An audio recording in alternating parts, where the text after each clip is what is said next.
Hi friend, मैं रंजीत प्रसाद आप सभी का स्वागत करता हूं अपने YouTube channel Ranjit Prasad CNC basic पर। दोस्तों, आज का वीडियो का टॉपिक है बाल नोज रेडियस विद G71, यानी कि G71 की मदद से किस तरह से बाल नोज रेडियस प्रोग्राम हम लोग बनाएंगे, उसी के बारे में आज हम लोग फुल डिस्कस करेंगे। दोस्तों, आप लोगों को बता दूं कि ये मेरा पार्ट 77 वीडियो है। यदि पिछला वीडियो आप लोगों ने नहीं देखा है तो उस वीडियो को जाकर के ज़रूर देखिएगा। ऑलरेडी बाल नोज रेडियस का एक प्रोग्राम बना चुका हूं, उस वीडियो को आप लोग ज़रूर देखिएगा। उस वीडियो को समझ लेने के बाद ये वीडियो आप लोगों को समझने में कोई कठिनाई नहीं होगा। दोस्तों, और एक बात बता दूँ कि मेरा एक नया चैनल है जीके का। आप लोग यदि जीके में इंटरेस्ट रखते हैं तो उस वीडियो को जाकर के ज़रूर देखिएगा। उसका लिंक इस वीडियो के डिस्क्रिप्शन में दे दूंगा। तो चलिए दोस्तों, वीडियो स्टार्ट करते हैं। दोस्तों, ये ड्राइंग आप लोगों को साफ साफ दिखाई दे रहा है। ये इस तरह का बार, पहले हम लोग को इस तरह का बार है। इस बार को काट करके हमें इसे बॉल नोज रेडियस बनाना है। इस बार का साइज है 45। ठीक है दोस्तों, 45 डाया का एक बार है। इस 45 डाया के बार को काट करके हमें ये बॉल नोज रेडियस बनाना है। बॉल नोज रेडियस यहाँ पे देखिए दोस्तों, यहाँ पे R20 दिया हुआ है और यहाँ पे R6 दिया हुआ है। ठीक है दोस्तों, और यहाँ पे कुछ डायमेंशन नहीं दिया। ये सारे डायमेंशन हमें कैलकुलेट करना होंगे। ठीक है दोस्तों, तो चलिए पहले हम लोग इसका कोऑर्डिनेट निकालेंगे। कोऑर्डिनेट निकालने के बाद हम लोग प्रोग्राम बनाएंगे। ठीक है दोस्तों, तो देखिए हमें टोटल कितने कोऑर्डिनेट निकालने हैं। यहाँ से 1 2 3 4 5, यानी कि टोटल 5 कोऑर्डिनेट हमें निकालने हैं। तो चलिए दोस्तों, पहले हम लोग कोऑर्डिनेट समझ लेते हैं। दोस्तों, यहाँ पे देखिए, यहाँ पे 1 यानी कि यहाँ पे x0 और z0। ठीक है दोस्तों, तो यानी कि कोऑर्डिनेट नंबर 1 में यहाँ पे देखिए x0 होगा और Z0 होगा। ठीक है दोस्तों, यानी कि टूल यहाँ पे x0 और Z0 पर टूल आकर के खड़ा हो गया। ठीक है दोस्तों, अब यहाँ से कोऑर्डिनेट नंबर 2 पर जाना है। ठीक है, इसका डाया कितना है दोस्तों, यहाँ पे तो कुछ दिया नहीं है। इसका डाया देखिए दोस्तों, यहाँ पे R20 दिया हुआ है। ठीक है, R20 दिया हुआ है, इसका मतलब ये हुआ कि इसका डाया 40 है। ठीक है दोस्तों, क्योंकि ये डायमेट्रिकली डबल हो जाता है, इसलिए यहाँ पे R20 दिया हुआ है, यानी कि इसका डाया 40 है। ठीक है दोस्तों, यानी कि अब हमें ये समझ में आ गया कि कोऑर्डिनेट 1 से कोऑर्डिनेट 2 में जाने के लिए हमें x, यानी इसका डायमीटर कितना होगा 40, यानी कि कोऑर्डिनेट 2 में x का वैल्यू कितना होगा दोस्तों 40। ठीक है, और z का वैल्यू कितना होगा, देखिए दोस्तों यहाँ पे R20 दिया हुआ है। ठीक है, R20 दिया, यानी कि टूल यहाँ से लेकर के यहाँ तक जाएगा, R20 तक जाएगा। ठीक है दोस्तों, यानी कि ये z का वैल्यू कितना लिखेंगे, z-20। ठीक है दोस्तों, आशा करता हूँ कि आप लोगों को ये समझ में आ रहा होगा। नेक्स्ट, अब टूल कोऑर्डिनेट नंबर 2 पर पहुँच गया। ठीक है दोस्तों, अब कोऑर्डिनेट नंबर 2 से कोऑर्डिनेट नंबर 3 पर जाना है। और यहाँ पे हमें कोई डिस्टेंस, कोई हाइट, कोई डाया कुछ नहीं दिया हुआ है, ये हमें कैलकुलेट करना है। तो दोस्तों आइए कैलकुलेट करते हैं। यहाँ पे देखिए दोस्तों, ये छोटा जो रेडियस दिखाई दे इसका R6 दिया हुआ है। ठीक है, R6 दिया हुआ, और यहाँ से यहाँ तक का लेंथ हमें सिर्फ 4 दिया हुआ है। ठीक है, लेकिन यहाँ से यहाँ तक हमें डिस्टेंस नहीं पता है, तो इसको कैसे कैलकुलेट करेंगे। देखिए दोस्तों, यहाँ से देखिए ये डाया यहाँ पे 30 दिया हुआ है। ठीक है दोस्तों, ये डाया 30 दिया हुआ, यानी इस लाइन को यदि हम यहाँ तक एक्सटेंड करते हैं, यहाँ तक बढ़ाते हैं, तो इसका मतलब ये हमको समझ में आता है कि यहाँ से यहाँ तक का डाया हमें 30 है।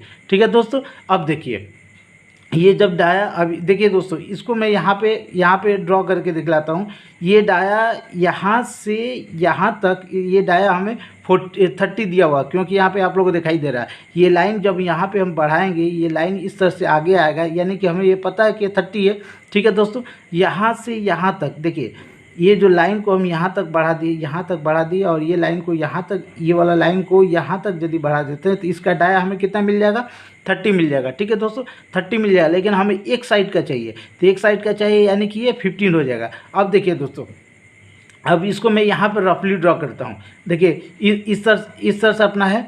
ठीक है, इस तरह से दिया हुआ, इस तरह से बनाना है हमें। ठीक है दोस्तों, अब देखिए इसका डाया हमें, इसका डाया यहाँ पे देखिए दोस्तों, यहाँ पे इसका डाया हमें 30 दिया हुआ है। 30 कैसे दिया हुआ, क्योंकि इस यहाँ पे देखिए ये 30 लिखा हुआ, ठीक है दोस्तों। तो ये 30 लिखा हुआ, जब लाइन को आगे बढ़ाते हैं तभी तो हमें समझ में आ गया कि ये डाया 30 है, यानी कि यहाँ से यहाँ तक 30, अब बीच में सेंट्रल लाइन है, ठीक है दोस्तों। सेंट्रल लाइन जब ये डाया यहाँ से यहाँ तक 30 होता है, इसका मतलब ये हुआ कि इसका हाफ ये 15 होगा, ठीक है दोस्तों, ये 15 होगा। अब देखिए ये मेरा सेंटर पॉइंट है, ठीक है दोस्तों, यहाँ पे देखिए ये सेंटर पॉइंट है, ठीक है। अब ये सेंटर पॉइंट से जब लाइन यहाँ से, ये देखिए दोस्तों यहाँ ये सेंटर पॉइंट है, ठीक है। इस सेंटर पॉइंट से यदि हम लाइन यहाँ पे एक ड्रॉ करते हैं, इस तरह से एक लाइन ड्रॉ करते हैं, देखिए यहाँ पे आप लोग करके दिखलाते हैं, ये सेंटर पॉइंट है। सेंटर पॉइंट से इस तरह से यदि एक लाइन ड्रॉ करते हैं, ठीक है, यहाँ से जहाँ से ये रेडियस एंड हो रहा है, ये वाला R20 का रेडियस जहाँ एंड हो रहा है, वहाँ से लेकर के इस सेंटर पॉइंट पर एक लाइन ड्रॉ करते हैं, ठीक है। और उसके बाद एक ऊपर ये डाया अपना पता, ये डाया 40 है, ठीक है दोस्तों, ये डाया 40 है और ये डाया यहाँ से यहाँ तक डाया 30 है। अब देखिए यहाँ से एक लाइन ड्रॉ किए, ठीक है, और ये यहाँ से एक लाइन ड्रॉ किए, ठीक है, क्योंकि ये वाला लाइन जो 30 के डाया का उसको एक्सटेंड कर दिया। अब इसी को मैं यहाँ पे बड़ा करके ड्रॉ करता हूँ। देखिए दोस्तों इस तरह से आया, ये वाला लाइन इस तरह से आया, ठीक है, और ये वाला लाइन इस तरह से आया, ठीक है, और यहाँ से इस तरह से हम ड्रॉ किए। ये जो ट्रायंगल दिखाई दे रहा है दोस्तों, इसी ट्रायंगल को यहाँ पे हम बड़ा करके ड्रॉ किए, ठीक है। अब देखिए ये हमें पता है कि यहाँ से यहाँ तक हमें 15, क्योंकि 15 किस तरह से आया, क्योंकि ये डाया देखिए यहाँ पे डाया 30 दिया हुआ है, ठीक है, ये डाया 30 दिया हुआ है, यानी कि यहाँ से यहाँ तक डाया 30 है, तो यहाँ से यहाँ तक कितना होगा, 15 होगा। इसलिए हमें ये पता है कि यहाँ से यहाँ तक, ये देखिए यहाँ से यहाँ तक ये 15 है। इसी ट्रायंगल को यहाँ पे बड़ा करके ड्रॉ किया हूँ, ये 15 हमें मिल गया, ठीक है दोस्तों। और देखिए यहाँ से यहाँ तक ये चूँकि R20 का रेडियस है, यानी कि ये 20 है, ठीक है दोस्तों, क्योंकि देखिए सेंटर पॉइंट से यहाँ पे सेंटर, देखिए इस सेंटर पॉइंट से यहाँ पे कोई भी लाइन यदि टच होता है तो R20 का रेडियस बनता है। इसलिए यहाँ पे इस ट्रायंगल को यहाँ से यहाँ तक हम टच किए तो ये 20 है, ठीक है, यहाँ पर ये 20, यानी कि ये 15 हमें मिल गया और 20 मिल गया, और ये हाइट निकलती है, इसका नाम देते हैं ABC, ठीक है दोस्तों। अब हमें ये निकालना है, ये कितना हमें नहीं पता, ठीक है। अब ये निकालने के लिए दोस्तों हम लोग पाइथागोरस थ्योरम का यूज़ करेंगे। पाइथागोरस थ्योरम का फॉर्मूला क्या होता है, AC यानी लंबी भुजाओं का योग, लंबी भुजाओं का स्क्वायर इक्वल टू दोनों भुजाओं का योग। ये देखिए ये लंबी भुजा है अपना, तो लंबी भुजाओं का स्क्वायर इक्वल टू दोनों भुजाओं का योग। दोनों भुजा क्या है, AB है और BC है, यानी कि AB square plus BC square, ठीक है दोस्तों। ये AB स्क्वायर हो गया, ये BC स्क्वायर हो गया, ठीक है। ये पाइथागोरस थ्योरम का फार्मूला होता है। अब देखिए दोस्तों AC हमें पता है 20 है, तो यहाँ पे AC को 20 स्क्वायर कर दिए, ठीक है, ये स्क्वायर क्योंकि फार्मूला का स्क्वायर है, इक्वल टू AB हमें निकालना है, तो AB जैसा है वैसे ही लिख देते हैं, AB स्क्वायर, ठीक है दोस्तों, और प्लस BC, देखिए BC हमें पता है 15 है, ठीक है, तो BC 15 कर दिए, 15 का स्क्वायर, ठीक है दोस्तों।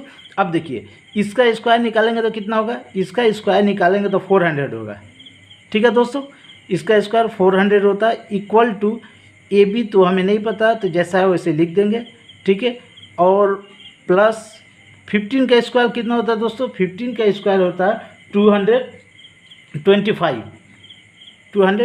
ठीक है दोस्तों। इसका स्क्वायर निकालें 225। अब देखिए ये प्लस है, ठीक है, अभी इस साइड में आ जाएगा, इस साइड में आएगा तो माइनस हो जाता है, तो ये हो गया 400 माइनस 225 इक्वल टू, ये माइनस किस लिए आया, क्योंकि ये इक्वल टू है बीच में, इस साइड में लाया तो माइनस में हो गया, ठीक है दोस्तों।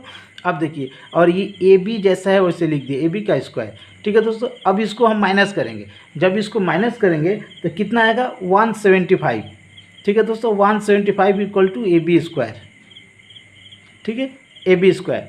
अब देखिए यहाँ पे स्क्वायर है, तो यहाँ पे स्क्वायर हटाने के लिए यहाँ पे अंडर रूट कर देते हैं, अंडर रूट 175 कर दिए, ठीक है दोस्तों। अब अंडर रूट 175 और ये हो गया AB, क्योंकि ये स्क्वायर हटा दिया, अब AB हो गया। अब इसका 175 का अंडर रूट निकालेंगे तो कितना आएगा, 175 का अंडर रूट 175 का अंडर रूट होता है दोस्तों 13.11। ये साइंटिफिक कैलकुलेटर से आप लोग निकाल के देख लीजिएगा। 175 का अंडर रूट 13.11 यानी कि ये ए बी हुआ। ठीक है दोस्तों, यानी कि अब हमें ये समझ में आ गया कि यहाँ पे देखिए ए बी का वैल्यू हमें मिल गया 13.11, यानी कि अब हमें ये समझ में आ गया कि ये 13.11 ये ए बी का वैल्यू हो गया। ठीक है दोस्तों, यानी कि अब यहाँ से देखिए, यहाँ से इस तरह से हम ट्रेंगुलर बनाए थे, इस तरह से ट्रेंगुलर बनाए थे, ये वाला यहाँ पे ड्रॉ करके बड़ा करके दिखलाए थे। तो देखिए ये हमें पता था कि ये 15 है। 15 क्यों है? क्योंकि ये 30 है, 30 का हाफ कर दिए थे। ठीक है, और यहाँ से ये 820 का यानी कि ये 20 है। ठीक है दोस्तों, और ये हम निकाल लिए।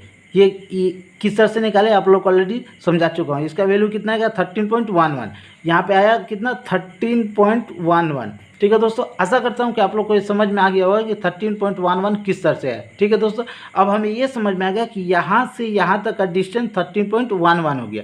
ठीक है दोस्तों, यानी कि अभी टूल अब यहाँ पर कोऑर्डिनेट नंबर 2 पर खड़ा है। अब यहाँ से हम कोऑर्डिनेट नंबर 3 पर लाना है। ठीक है, कोऑर्डिनेट 3 पर लाना है, तो इसका डाया हमें पता है 30। तो इसलिए यहाँ पे कोऑर्डिनेट नंबर, यहाँ पे एक्स में कोऑर्डिनेट नंबर 3 एक्स में यहाँ पे 30 लिखेंगे। ठीक है दोस्तों, यहाँ पे 30 लिख दिए, और यहाँ पे जेड का वैल्यू कितना होगा देखिए, ऑलरेडी 20 जा चुका है। ठीक है, ऑलरेडी 20 जा चुका और जाएगा 13.11। ठीक है, तो 13.11 20 में ऐड करने से कितना आएगा दोस्तों 33.11। ठीक है, यानी कि जेड कितना जाएगा 33.11। ठीक है दोस्तों, यानी कि अब जेड यहाँ से यहाँ तक 33.11 जाएगा। ठीक है, अब टूल मेरा कोऑर्डिनेट नंबर 3 पर पहुँच गया। ठीक है, अब यहाँ पे हमें R6 का रेडियस बनाना है। ठीक है दोस्तों, R6 का रेडियस बनाना, फिर इसको यहाँ पे कोई डिस्टेंस हमें नहीं दिया हुआ, सिर्फ यहाँ से यहाँ तक हाइट हमें 4 दिया हुआ। देखिए यहाँ पे 4 दिया हुआ है। ठीक है, ये तो अब ये देखिए इस रेडियस को हम यहाँ पे गोल करके ड्रॉ करके दिखलाता हूँ। देखिए दोस्तों, ये इस तरह से है, ये जो R6 का रेडियस है, R6 को यहाँ पे सर्कल बना लिए। ठीक है दोस्तों, अब यहाँ से सेंटर टू सेंटर यदि कोई लाइन जाता है तभी R6 का होगा, लेकिन हम सिर्फ इस पोर्शन को यूज़ कर रहे हैं, यानी कि इस पोर्शन को यूज़ कर रहे हैं। ठीक है दोस्तों, इस पोर्शन का हाइट हमें दिया हुआ है, यहाँ से यहाँ तक हाइट हमें 4 दिया हुआ है। ठीक है, और ये अपना सेंटर पॉइंट है। ठीक है, ये सेंटर पॉइंट है, यहाँ से एक लाइन ड्रॉ करते हैं। तब देखिए दोस्तों, ये 4 है, ये R6 का रेडियस है। ठीक है दोस्तों, ये R6 का रेडियस है। अब देखिए यहाँ से यहाँ तक हमें 4 डिस्टेंस ऑलरेडी ड्राइंग में दिया हुआ है। देखिए यहाँ पे 4 दिया हुआ है। ठीक है, तो यहाँ से यहाँ तक हमें 4 दिया हुआ है, तो बचा कितना 2। ठीक है दोस्तों, यानी कि अब देखिए, अब यहाँ से इस तरह से एक लाइन ड्रॉ करते हैं, यानी कि सेंटर से इस लाइन को मैच करते हैं, क्योंकि ये R6 का मैच करते हैं। अब देखिए इसी ट्रायंगुलर को यहाँ पे बड़ा करके ड्रॉ करते हैं। देखिए यहाँ से यहाँ तक एक लाइन ड्रॉ की है इस तरह से। ठीक है दोस्तों, ये लाइन किस तरह से है, इस पॉइंट से इस पॉइंट तक। ठीक है, इसका हाइट हमें 2 दिया हुआ है। ठीक है दोस्तों, तो 2 किस तरह से है, क्योंकि R6 का 4 ऑलरेडी हम यहाँ पे देखिए 4 का हाइट दिया हुआ है, तो 6 में 4 माइनस कर दिए तो 2 आया। ठीक है दोस्तों, तो ये 2 हमें, और ये इस तरह से लाइन आया है, ये वाला लाइन को यहाँ पे ड्रॉ किए इस तरह से, ये R6 का यानी कि ये 6 होगा। ठीक है दोस्तों, और ये डिस्टेंस हमें नहीं पता है। ठीक है, अब इसका यहाँ पे नाम देते हैं ABC। ठीक है दोस्तों, अब देखिए ये वैल्यू हमें नहीं पता है, ये वाला पता है, ये पता है, यानी कि AB का वैल्यू पता है और AC का वैल्यू पता है, बट B और C का वैल्यू हमें नहीं पता है। तो इसको फिर वैसे ही पाइथागोरस थ्योरम से निकालेंगे। पाइथागोरस थ्योरम का फॉर्मूला ऑलरेडी आप लोग बताया, क्या बताया, लंबी भुजाओं का योग, लंबी भुजा ये है इसमें। ठीक है, लंबी भुजाओं का स्क्वायर इक्वल टू, लंबी भुजाओं का स्क्वायर इक्वल टू दोनों भुजाओं का योग। दोनों भुजा क्या है, AB square plus BC square. ठीक है दोस्तों, BC स्क्वायर। अब देखिए AC हमें पता है 6 है, तो AC के 6 स्क्वायर कर देंगे। ठीक है दोस्तों, इक्वल टू AB हमें पता है 2 का स्क्वायर कर दिए। ठीक है दोस्तों, प्लस BC हमें नहीं पता है। ठीक है दोस्तों, BC हमें निकालना है, BC का स्क्वायर।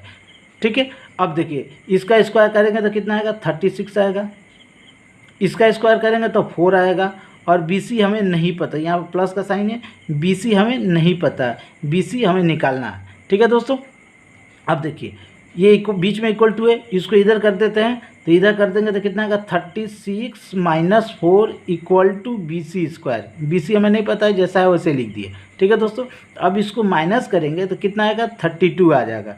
ठीक है दोस्तों, 36 में 4 माइनस किया 32 आ गया इक्वल टू BC²।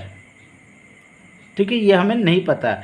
अब ये स्क्वायर हटाने के लिए अंडर रूट कर देंगे, यहाँ पे अंडर रूट करेंगे, 32 का अंडर रूट कर दिए। ठीक है दोस्तों, इक्वल टू ये, अब ये स्क्वायर हट गया, क्यों हटा, क्योंकि अंडर रूट चढ़ा दिए, अब BC हो गया। अब 32 का अंडर रूट कितना होता है, तो 32 का अंडर रूट होता है 5.656। ठीक है दोस्तों, आप साइंटिफिक कैलकुलेटर से निकाल करके देख लीजिएगा कि 32 का अंडर रूट होता है 5.656। ठीक है दोस्तों, अब देखिए इसका मतलब ये हम लोग ड्रॉ किए थे, इसका मतलब ये हुआ दोस्तों कि देखिए इस सर्कल को हम बड़ा करके ड्रॉ करते हैं। ठीक है, ये सेंटर पॉइंट है। ठीक है, ये सेंटर पॉइंट है, यहाँ से यहाँ तक हमें हाइट पता है 2, और ये वाला पता है ये 6 है। ठीक है दोस्तों, लेकिन यहाँ से यहाँ तक हम निकाले कितना, देखिए 5.656। ठीक है दोस्तों, यानी कि ये हो गया 5.656 यहाँ मिल गया। और जब यहाँ से यहाँ तक का वैल्यू हमें मिल गया, यानी कि यहाँ से यहाँ तक का वैल्यू भी सेम होगा, क्योंकि ये सेंटर में है, तो ये भी होगा 5.656। ठीक है दोस्तों, ये जब 5.656 होगा तो ये भी 5.6, क्योंकि ये सेंटर में है। ठीक है दोस्तों, यानी कि जो वैल्यू निकाले हैं 5.656, इसको 2 से मल्टीप्लाई कर देंगे। 2 से क्यों मल्टीप्लाई करेंगे, क्योंकि इस साइड का भी तो वैल्यू हमें चाहिए, तो इसको ये जितना निकला इसे 2 से मल्टीप्लाई कर देंगे। ठीक है दोस्तों, 2 से मल्टीप्लाई करेंगे तो कितना आएगा, मल्टीप्लाई करने पर आएगा 11.312। ठीक है दोस्तों, ये वैल्यू, यानी कि अब हमें ये समझ में आ गया कि ये इस पॉइंट से इस पॉइंट का डिस्टेंस कितना हुआ, 11.312। ठीक है दोस्तों, अब देखिए इसका मतलब कि ये देखिए यहाँ पे ड्राइंग में इस पॉइंट से इस पॉइंट का डिस्टेंस हमें पता चल गया, कितना हो गया, इस पॉइंट से इस पॉइंट का डिस्टेंस 11.312 आ गया। ठीक है दोस्तों, तो ऑलरेडी टूल अभी कोऑर्डिनेट नंबर 3 पर खड़ा, अब यहाँ से यहाँ जाना है, तो x का वैल्यू कितना रहेगा, x क्योंकि 30 है तो यहाँ पे x का वैल्यू 30 रहेगा। ठीक है दोस्तों, और टूल ऑलरेडी 33.11 पर है, और इसमें ये वाला वैल्यू ऐड कर देंगे 11.312। ठीक है दोस्तों, तो इसको ऐड करके देखते हैं कितना होता है। देखिए 33.11 इसमें ऐड करेंगे 11.312। ठीक है दोस्तों, इसको ऐड किए तो कितना होगा, ये 2 हो गया, ये 2 हो गया, ये 4 हो गया, ये 4 हो गया, ये 4 हो गया, यानी कि 44.422। ठीक है दोस्तों, यानी कि अब जेड कितना जाएगा, कोऑर्डिनेट नंबर 3 से कोऑर्डिनेट नंबर 4 पर जाने के लिए जेड को कितना डिस्टेंस कवर करना पड़ेगा, जेड माइनस में जाएगा 44.422। ठीक है दोस्तों, कोऑर्डिनेट नंबर 4 हम लोग निकाल चुके। अब यहाँ से यहाँ तक हमें जाना है। ठीक है, कोऑर्डिनेट नंबर 4 से कोऑर्डिनेट नंबर 5 पर हमें जाना है, तो इसका डिस्टेंस दिया हुआ 10। ठीक है दोस्तों, यानी कि ये डाया सेम रहेगा क्योंकि 30 पर ही है, तो ये कोऑर्डिनेट नंबर 5 में एक्स का वैल्यू 30 रहेगा, और इसमें 10 ऐड कर देते, क्योंकि टूल ऑलरेडी 44.422 जा चुका है इसमें, और इसका डिस्टेंस 10 और ऐड कर देंगे, तो ऐड कर देंगे कितना हो जाएगा 54.422। ठीक है दोस्तों, आशा करता हूँ कि कोऑर्डिनेट किस तरह से निकाले, इसका कैलकुलेशन बहुत अच्छी तरह से आप लोग को समझ में आ गया होगा। ठीक है दोस्तों, अब ये कोऑर्डिनेट निकाल चुके, अब इस कोऑर्डिनेट की मदद से हम लोग एक प्रोग्राम बनाएंगे G71 यूज़ करके। ठीक है दोस्तों, तो चलिए हम लोग प्रोग्राम देख लेते हैं। दोस्तों ये प्रोग्राम आप लोगों के सामने है, यहाँ पे देखिए, जैसे कि प्रत्येक वीडियो में आप लोग को समझाता हूँ कि G0, G40, G54, G90। ठीक है दोस्तों, यानी कि G0 linear interpolation rapid driver, G40 tool nose radius compensation of कर देते हैं, G54 work offset first settable work offset, G90 absolute command. ठीक है दोस्तों, और यहाँ पे G28 U0.0 W0.0, यानी टूल को होम पोजीशन में भेज दिए, ये टूल नंबर कॉल किए 0101, एक टूल नंबर होता है, एक ऑफसेट पेज होता है। ठीक है दोस्तों, यहाँ पे फिर नेक्स्ट है G92 S1500 M03, यानी कि maximum speed of limit, G92 maximum speed of limit S1000 speed दिया 1500 AM03, यानी कि स्पिनिंग रोटेट करेगा क्लॉकवाइज डायरेक्शन में। ठीक है दोस्तों। नेक्स्ट G96, यानी कि मेरा कटिंग स्पीड का कमांड दिए S300 M03, यानी कि 300 पर कटिंग स्पीड दिया और क्लॉकवाइज डायरेक्शन में स्पिंडल रोटेट करेगा। ठीक है दोस्तों। अब देखिए, अब यहाँ पे G0X45Z2, दोस्तों X45 क्यों लिए, देखिए यहाँ पे rapid travel G0 rapid travel हो गया, X45 Z2 X45 क्यों लिए दोस्तों, क्योंकि आप लोग को ड्राइंग में ऑलरेडी आप लोग को समझाया था कि देखिए ये मेरा बार 45 का है। ठीक है, ये बार है, इसी बार को काट करके हमें ये बनाना है। ठीक है, इसलिए बार 45 का है, इसलिए यहाँ पे X45 लिए। ठीक है दोस्तों। G0X45Z2। ठीक है दोस्तों, यानी कि अब देखिए यहाँ पे ड्राइंग में देखिए दोस्तों, यानी कि ये इस तरह से बार है।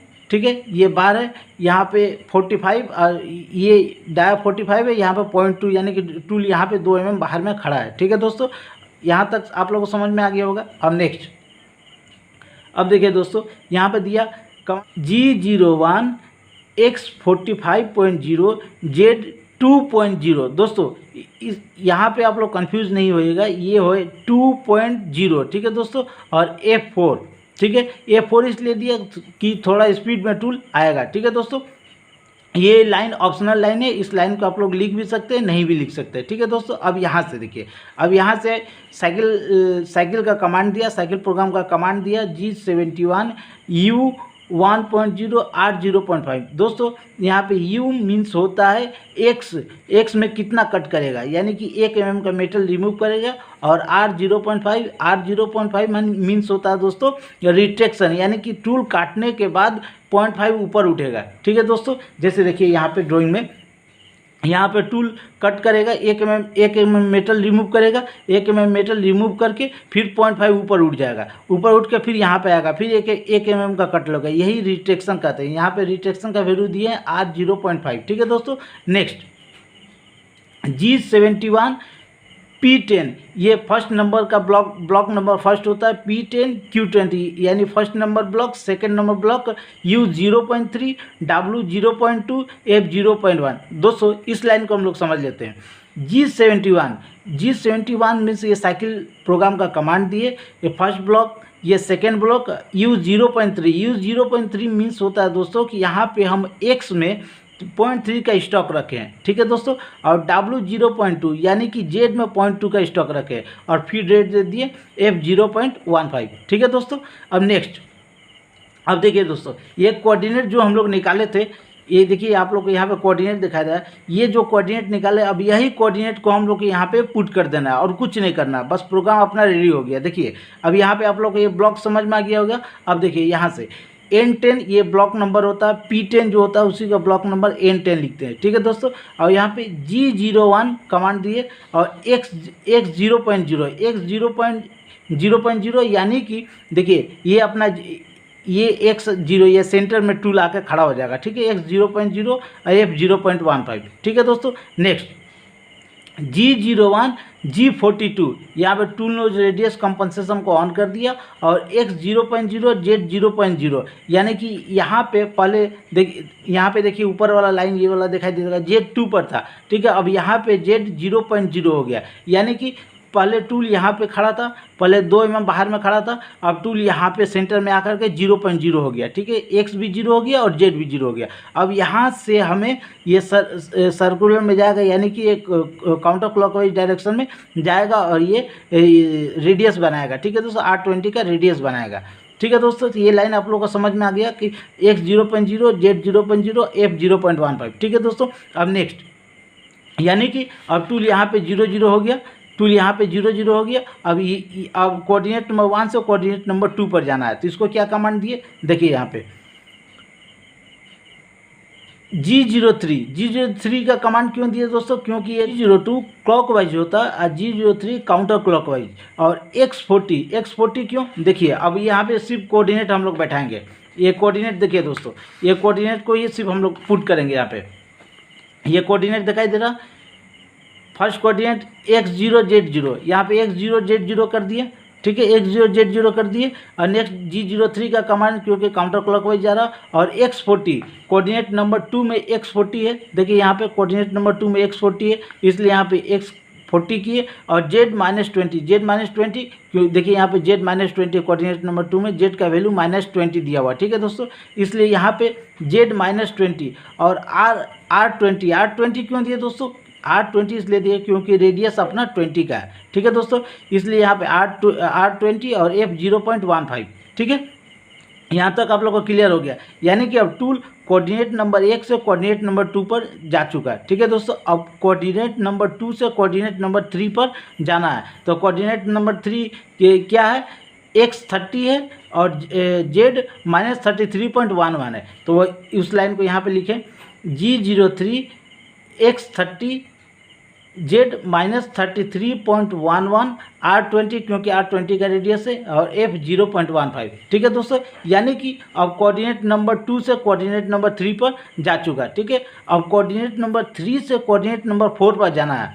ठीक है दोस्तों, तभी कोऑर्डिनेट नंबर 3 से 4 पर जाना है। तो इसका देखिए यहाँ पे x का कमांड दिए हैं, यहाँ पे x का वैल्यू है 30 और z का वैल्यू है 44.422। तो देखिए अब यहाँ पे कमांड क्या दिया, अब देखिए यहाँ पे G02 यूज़ किया। G02 क्यों यूज़ किया, क्योंकि देखिए रेडियस इस तरह से बन रहा है। ठीक है, रेडियस जब इस तरह से बन रहा है यानी कि क्लॉकवाइज डायरेक्शन में जा रहा है, इसलिए यहाँ पे G02 यूज़ किया। और X30 देखिए यहाँ पे कोऑर्डिनेट नंबर 4 में x का वैल्यू 30 दिया हुआ, इसलिए X40 और z का वैल्यू -44.422। ठीक है, इसलिए यहाँ पे G02 X30.0 Z -44.422 और R6 क्यों दिए, R6 इसलिए दिए दोस्तों क्योंकि यहाँ पे देखिए R6 हमें बना रेडियस 6 का बनाना है। ठीक है दोस्तों, इसलिए यहाँ पे R6 दिए और F0.15। ठीक है दोस्तों, आशा करता हूँ कि आप लोग को यहाँ तक बहुत अच्छी तरह समझ में आ गया। यदि आप लोग को नहीं समझ में आया तो आप वीडियो को रिवाइंड कीजिए और फिर से एक बार समझने की कोशिश कीजिए। उसके बावजूद भी यदि आपको नहीं समझ में आता तो आप हमें कमेंट्स करके पूछ सकते हैं। ठीक है दोस्तों, यानी कि अब कोऑर्डिनेट नंबर 4 पर टूल जा चुका है। यहाँ से देखिए ये ड्राइंग कोऑर्डिनेट नंबर 3 से कोऑर्डिनेट नंबर 4 पर टूल जा चुका है। अब यहाँ से 4 से 5 पर जाना है, कोऑर्डिनेट 4 से कोऑर्डिनेट नंबर 5 पर जाना है। ठीक है दोस्तों, यहाँ पे x का वैल्यू 30 रहेगा और z का वैल्यू -54.422। ठीक है दोस्तों, तब देखिए यहाँ पे क्या कमांड दिए, देखिए G01 Z -54.422 F0.15। ठीक है दोस्तों ये सब वैल्यू किस तरह से है ऑलरेडी इसका कैलकुलेशन आप लोग को समझा चुका हूँ। ठीक है दोस्तों, इसमें कंफ्यूज नहीं होगा, इसीलिए पहले इस तरह का प्रोग्राम बनाने से पहले हम लोग इस कोऑर्डिनेट को अच्छी तरह से समझ लेते हैं और किस तरह से इसका कैलकुलेशन होता है आप लोग को ऑलरेडी समझा चुके हैं। ठीक है दोस्तों, यानी कि टूल यहाँ पे G01 क्योंकि यहाँ पे देखिए अब कोऑर्डिनेट नंबर 4 से कोऑर्डिनेट नंबर 5 पर टूल लीनियर में जाएगा, इसलिए यहाँ पे कमांड दिया G01 Z -54.422 और F0.15। यानी कि टूल अब यहाँ पे पहुँच चुका है। ठीक है दोस्तों, टूल यहाँ पे पहुँच चुका। अब यहाँ से टूल को ऊपर उठाना है, तो टूल को ऊपर उठाने के लिए यहाँ पे ब्लॉक N20 दूंगा। N20 क्यों दूंगा, क्योंकि यहाँ पे देखिए P10 Q20 लिखा हुआ, तो P10 के बदले N10 लिखा हूँ और Q20 के बदले यहाँ पे N20 लिखूंगा। ठीक है दोस्तों, इसलिए यहाँ पे N20 दिया और G01 X48 क्यों दिया, क्योंकि अपना बार 45 का था और वहाँ से 3 में ऊपर उठा लिया। ठीक है दोस्तों, X48 और F0.15 यानी कि टूल अब हवा में हो गया। और उसके बाद G28 U0.0 W0.0 यानी कि टूल को होम पोजीशन में भेज दिया और M05 M09 यानी कि स्पिंडल स्टॉप और कूलेंट ऑफ और M30 means programme and reset. दोस्तों आई होप कि ये वीडियो आप लोग को बहुत अच्छी तरह से समझ में आ गया। यदि वीडियो अच्छा लगा तो एक लाइक जरूर कीजिएगा और यदि आप मेरे नए व्यूअर हैं तो चैनल को सब्सक्राइब कीजिएगा। तो दोस्तों इसी के साथ मैं आप लोग से इजाज़त लेता हूँ, तब तक के लिए जय हिंद जय भारत।